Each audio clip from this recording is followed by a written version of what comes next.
If you've been considering getting into the world of electrostatic headphones, but maybe you haven't wanted to invest the thousands and thousands of dollars to buy a high-end energizer for them, then you're probably going to be interested in the Topping EHA5. This is a $400 energizer or driver unit for electrostatic headphones, and it means that you could potentially get into the electrostatic game for far less money than you might with something like the SRM-500t over here. The SRM-500t is a $1,500 unit coming from STAX themselves. And so I put the two of them up against each other to see if you really can get great sound on a budget with electrostatics. Now for this test, I've been using the only electrostatic headphone that I have here, and that's the SR-007 Mk2. If you want to know more about the SR-007 Mk2 and indeed the SRM-500t driver unit, then there's a link in the description down below to take you through to that review after this one. But just like I did in that review, I'm going to kick things off and kind of flip things around by talking straight away about the sound of the EHA5 up against the SRM-500t. And then if you want to know more about specifications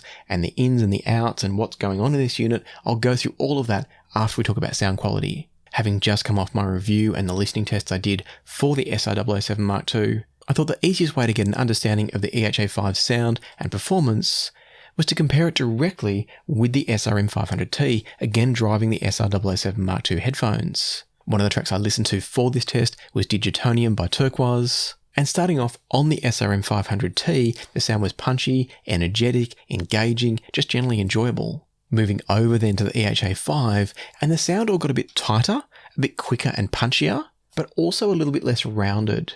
And what I mean by that, if you've seen my review of the SR-007 Mk2, I compared it with the Verite Opens from ZMF. They're a dynamic driver headphone, and I drove those from a similar kind of hybrid amplifier design as what you get in the SRM-500t. What I described in that situation was that going to the Verite Opens, the bass just got a bit more natural because it had a little bit more sense of decay, what I called a roundness to the notes. They didn't just appear and disappear really fast.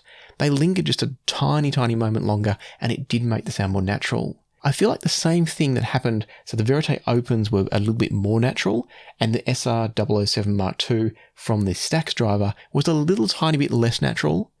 When I then went from the STAX and the STAX driver over to the STAX headphones with the EHA5, I feel like it took another step again towards that tighter, punchier, and probably slightly less natural sound. It's not to say it sounded bad, but if I really focused in on the bass quality, it didn't sound like I expected a bass note to sound if I was in the room with the musicians. It was just a bit too quick. Having said that, the overall quality of the sound from the EHA5 was exceptional. It was a really, really fantastic sound signature. And I say sound signature, it's transparent in terms of the tonality. My point was the refinement, the definition, the clarity, everything about it was fantastic. It's not to say that it's better than the SRM-500t, and the key area that you'll find a difference here is that with the SRM-500t, the soundstage stretched out deeper. In the case of the EHA5, things are generally pretty flat.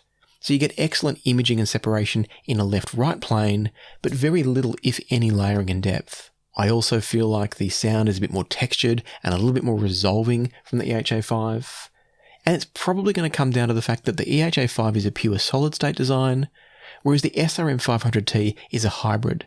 It's a combination of tubes as well as a solid-state discrete output stage. And so what that does lead to is that the SRM-500t kind of pops the vocals out of the mix a little bit, and it's still very coherent. As I talked about in the main review of the SR-007 Mk2, the sound is very coherent, it's all very knitted together. But jumping between the SRM-500t and the EHA5, what I found was that the SRM-500t does have that sense of layering and depth, and it means that your vocalist is here and the backing instruments are kind of wrapped around them. Whereas in the case of the EHA5, it is more of that sort of wall of sound, that flat presentation. And that's great if you want to hear everything and have it brought all towards you. It can be very exciting and engaging, but I don't think it's quite as natural of a presentation as the SRM-500t. And again, I think it's the question between a hybrid design with tubes and a pure solid-state design in the EHA5. And so in spending time with both of these, where it kind of left me is that I actually think the EHA5 is a bit of a bargain. And I say that from the point of view that as I plugged into one or the other, if I wasn't paying attention to which I was listening to, both sounded phenomenal. Both sounded great in their own way. And when I say phenomenal, As you'll have seen if you checked out the SR-007 Mk2 review, I'm not suggesting this setup beats other things at around about the same price. I think it's about on par. But my point is that at that level, it produces fantastic sound. And then what that also means is that you can go and spend $2,200 on a pair of SR-007 Mk2s, pair them up with the $400 EHA5, and for $2,600 US, you've got yourself a really, really excellent system.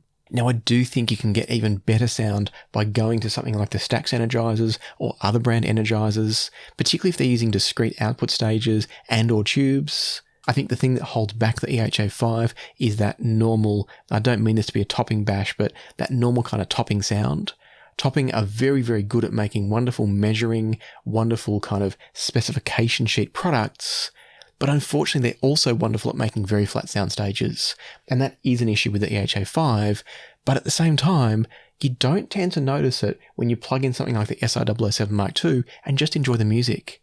It's only when you put it up next to a better energizer like the SRM-500t, that's where you hear the difference. And is the difference worth $1,100 US? Probably not. Again, I do think the STAX Energizer is better, but the difference, $1,100 for some extra layering and depth, I think is a tough pill to swallow. And so where all this leads us is a couple of things. One of them is that I need to get my hands on a lower level, lower priced electrostatic to try with the EHA5 and see just how good a super budget electrostatic system can get. And the other thing that it tells us is that if you want to get into the world of electrostatics, you can absolutely do it with a $400 outlay on your energizer. You don't have to start off by spending thousands and thousands of dollars on an energizer, and especially not going to the level of your Blue Hawaiis and other similar kind of prestige energizers that are absolutely inevitably going to be better sounding. But the enjoyment that I got with the EHA5 and the SR-007 Mk2 was absolutely fantastic. I was bopping along, thoroughly enjoying myself. At one stage, I went to change over, thinking I was already listening to the better SRM-500t, and I was shocked to find that I was actually still plugged into the EHA5. It is that good. As I said, the only real thing that goes against it for me is a lack of depth in the soundstage. And that's comparing it only with the SRM-500t. I can't compare it with anything else. I don't have anything else here to try it with.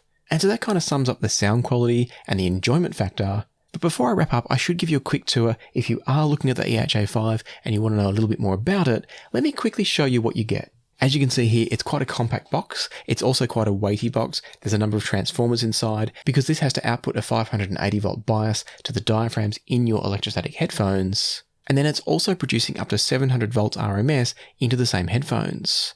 And that's for the driving of the actual signal. Topping say that this can produce up to 2000 volts peak to peak. But that's more for your quick transients. The 700 volt RMS figure is your maximum kind of sustained output. Comparing that to the SRM-500t over here, and that will only put out, I say only, 300 volts RMS. So this is able to produce twice as much voltage. Whether or not that actually means it's producing better sound, that's very questionable. I mean, we've already said it's not producing better sound, but whether or not there's any technical benefit in having a lot more voltage on tap, I'm not sure about. What I can tell you though is that the proof in the pudding was that it sounded excellent. I wouldn't say it sounded better than the SRM-500t. Something else that's worth noting is that that doesn't mean that this gets louder, because what's actually happening is that the gain level is higher on the SRM-500t, and so I didn't have to turn it up as far to get the volume that I needed. The SRM-500t produces 60 decibels of gain. The EHA5 has two gain modes, low gain and high gain. And I was generally using high gain with the SR-007 Mk2, and in that mode, depending on the input you're using, it's either going to give you 50 dB gain from the single-ended inputs or 45 dB gain from the XLR inputs. And that's going to be because the different inputs are working at different voltages to start with. So your XLR input is normally twice as hot, there's twice as much voltage as your single-ended, and therefore less gain is needed. And so it's worth keeping that in mind. The voltage figures from these don't really mean a huge amount. It doesn't tell you how loud it gets. So long as you're operating within a reasonable range on the volume control, which you can with both of them, so long as that's the case, you don't really need to worry about these figures so much. And likewise, when you look at it on paper, the distortion figures from the EHA5 are way, way better than they are from the SRM-500t.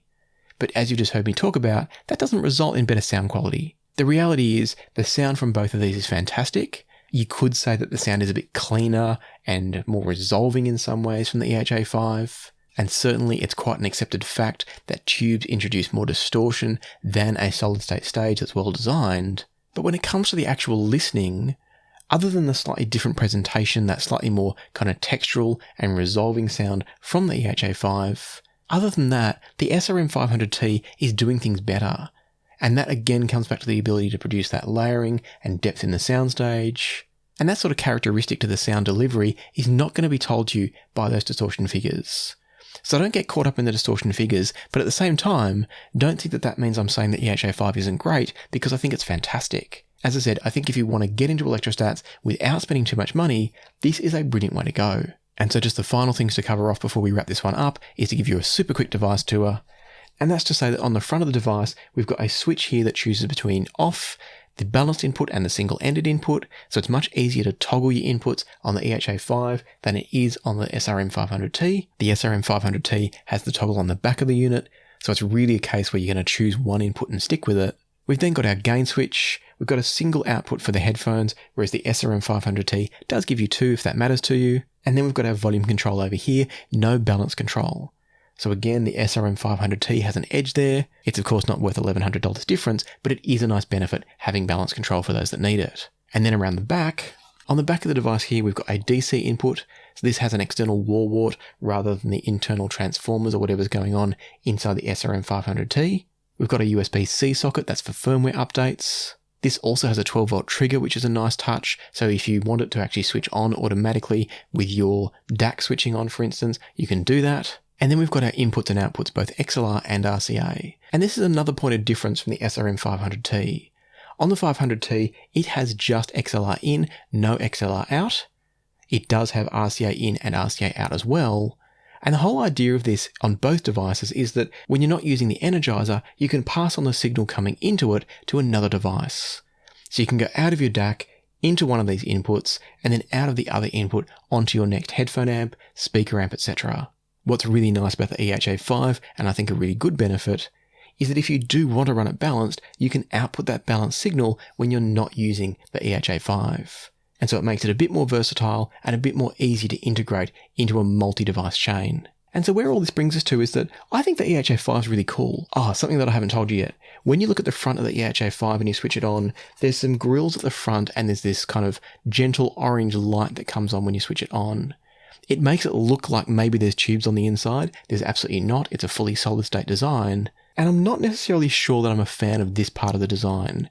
Again, this stuff's very personal. It's just aesthetics. I don't really care too much either way. In other words, I wouldn't mark it down for this or mark it up were it done differently. But the point is that when you look through here, if you look closely, the first thing you can actually see is some power transformers. So it's not the nicest looking thing to actually gaze into. It would have been nice if they'd found a way to make it look a little bit prettier should you want to look through the grills. And by putting the orange light in there, they kind of draw you to want to see what's creating that light. Now, as it turns out, it's just going to be a set of LEDs. And so I think that's probably cheapening the design a little bit.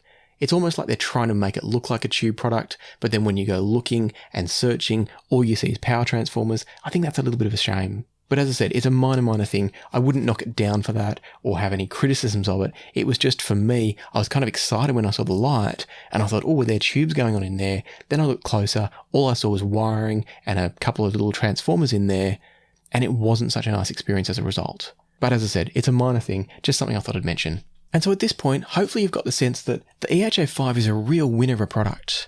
It's a great way to dip your toes into the world of electrostatics without going too deep in.